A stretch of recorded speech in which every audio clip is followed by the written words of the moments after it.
C'est un nouveau phénomène qui inquiète la police. Des voleurs utilisent de plus en plus des brouilleurs d'ondes, principalement sur les parkings. Des appareils qui empêchent la fermeture des portières du véhicule avec une télécommande. Le propriétaire croit donc son véhicule verrouillé, mais il n'en est rien. Le voleur n'a plus qu'à s'y introduire. Frédéric Matriche, Denis Strill.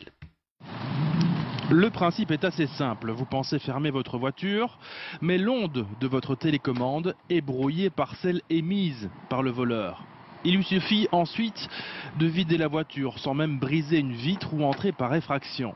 Dans la région de Verviers, il y en a eu 30 depuis début janvier. Tout ce qui est à prendre, tout ce qui est dans le véhicule, GPS, sac de sport, vêtements, chaussures, documents du véhicule qui pourraient éventuellement servir à des trafics. Le conducteur pense avoir verrouillé, il s'éloigne.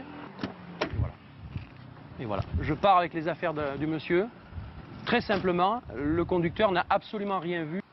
En France aussi, le phénomène interpelle. Il y a 10 jours, 3 voleurs ont été pris en flagrant délit. La police nationale a publié un communiqué pour mettre en garde la population. Il s'agit vraiment d'un phénomène naissant, mais comme on préfère prévenir plutôt que guérir, on préfère tout de suite se mobiliser, être vigilant et mettre en alerte surtout les automobilistes. Dans le commerce, ces brouilleurs d'ondes sont facilement accessibles et peu de voitures résisteraient à ce système. Il n'y a pas de parade absolue.